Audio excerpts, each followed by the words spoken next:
Alors, vous ne connaissez peut-être pas son nom, je ne parle pas d'Alex Jaffray, grand spécialiste international de la musique à la télévision et ailleurs, mais vous avez entendu la musique de cet homme-là, notamment sur la célèbre trilogie du Seigneur des Anneaux. Et Alex Jaffray s'est dit, je vais vous parler de cet homme, parce qu'il est unique en son genre. Exactement. Comment il s'appelle? Il s'appelle Howard Shore. Howard comme Howard et Shore comme S-H-O-R-E. Alors, comme ça ne vous dit rien comme ça, mais voilà un garçon dont la vie qu'on voit ici, voilà, Howard Shore, la vie de ce garçon est un film. Ça veut dire qu'avant d'atteindre la notoriété planétaire avec, vous l'avez dit, le Seigneur des Anneaux, la trilogie, ça lui a permis de repartir avec 3 Oscars, 5 Grammy, 2 Golden Globes. Quand on a été chez lui, vous allez voir, il a une belle étagère, bien remplie. C'est un homme... C'est un homme qui a 60 ans passés, ouais. Voilà, qui est né en 47.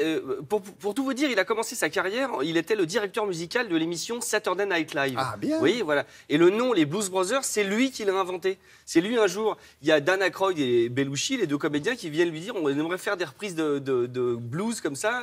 Ils sont arrivés avec des costards bleus. Il fait vous êtes les Blues Brothers. Bim. Vous voyez, et il a commencé comme ça. Ensuite, il a rencontré David Cronenberg, avec qui il a fait tous les films La Mouche, Chromosome, enfin tous ces films-là. Ensuite, il a rencontré Martin Scorsese, avec qui il a fait Hugo Cabret, Shutter Island, Les Gangs de New York. Ensuite, il a rencontré Peter Jackson, avec qui il a fait... Mais il rencontre que des bons, lui. Hein. Il rencontre que des bons. C'est comme moi, quand je vous vois tous. Oh, j'ai envie de vous embrasser, mais on fera ça hors. Tout à l'heure, oui. Voilà. Et donc, Howard Shore, pourquoi je vous en parle? C'est parce que le 7 octobre prochain, il sera à Paris. Ah. Oui, il sera à Paris, à la salle Playel, pour un ciné-concert de malade. Vous avez évidemment un orchestre, et vous avez les images projetées, et Howard Shore en personne qui viendra. Et je peux même vous dire une petite surprise. Il va diriger l'orchestre?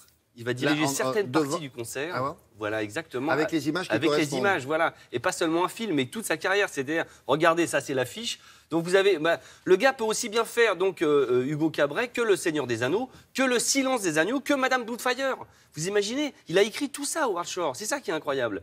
Le 7 octobre, donc voilà. Et alors, petite surprise, je ne suis pas censé vous le dire, mais je vous le dis quand même. À la fin d'Hugo Cabret, vous savez, Hugo Cabret de Scorsese, eh bien, la chanson générique est chantée par la chanteuse Zaz. Eh bien, elle sera sur scène, là. Zaz aussi, en plus. C'est pas dingue? C'est fou, ça. Qu'est-ce qu'on a fait? On était le rencontrer à New York. Non. Une heure de New York. C'est vous qui avez... voilà. Oui, c'est moi qui dis les gestes. Eh ben voilà. Alors Eh là, ben ça part tiens. en vacances. Eh ben c'est une fois par an, donc voilà. Et voilà. Vous avez les fiches pour les robots? J'ai toutes les fiches, voilà. Allons-y. Regardez.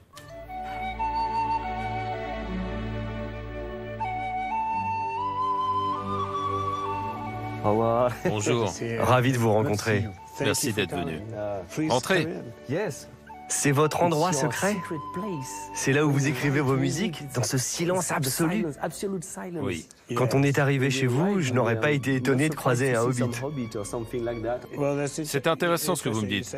Je pense que la connexion que j'ai eue avec Tolkien, elle s'est faite à travers la nature. C'est une façon d'écrire de la musique en rapport avec son histoire. C'était important de se connecter à lui de cette manière. J'ai passé beaucoup de temps à lire des livres, à faire des recherches, pour découvrir des concepts comme, par exemple, la mythologie des runes. Il fallait aussi que je comprenne ce qui a inspiré Tolkien pour écrire.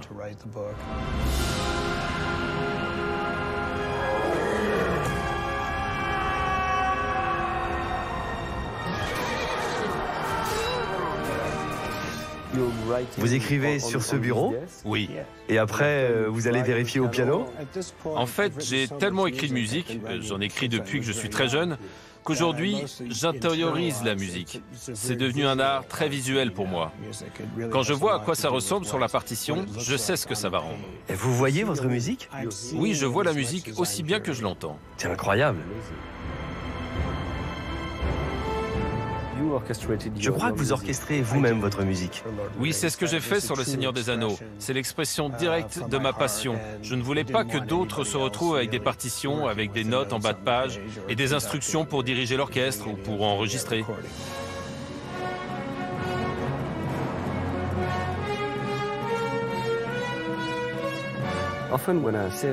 Souvent, les gens se disent c'est le même compositeur qui a fait Aviator, Madame Doubtfire, Hugo Cabret et des films beaucoup plus sombres comme Le Silence des Agneaux ou Seven. En fait, j'aime les contrastes. J'ai besoin d'exprimer plein d'idées différentes à travers ma musique. Et j'ai toujours pensé qu'il était bon d'expérimenter des choses. Vous savez, j'ai grandi dans les années 60 et les films me permettent de rester dans ce monde de contrastes.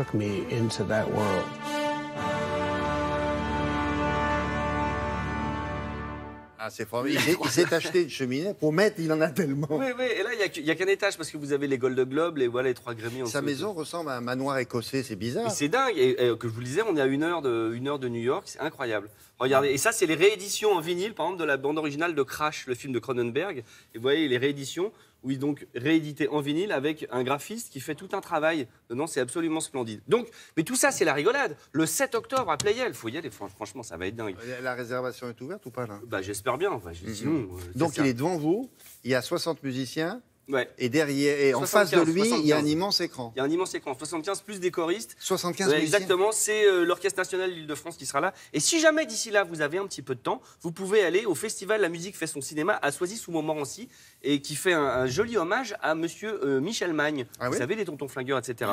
Donc voilà, regardez, l'affiche est ici. C'est jusqu'au 2 juin, donc c'est-à-dire jusqu'à dans pas longtemps. Et c'est très chouette. Voilà. Bah, c'est dans 2 jours. C'est dans 2 jours, des petits concerts, des rencontres. beaucoup. Voilà, c'est moi. Allez, au revoir. Au revoir. Je peux retourner à New York? Non. Non, les tickets? Oui, d'accord. En 2022. Non, mais les frais de mission, il faut que moi je récupère tout ça après, bien Le sûr. dollar est très haut.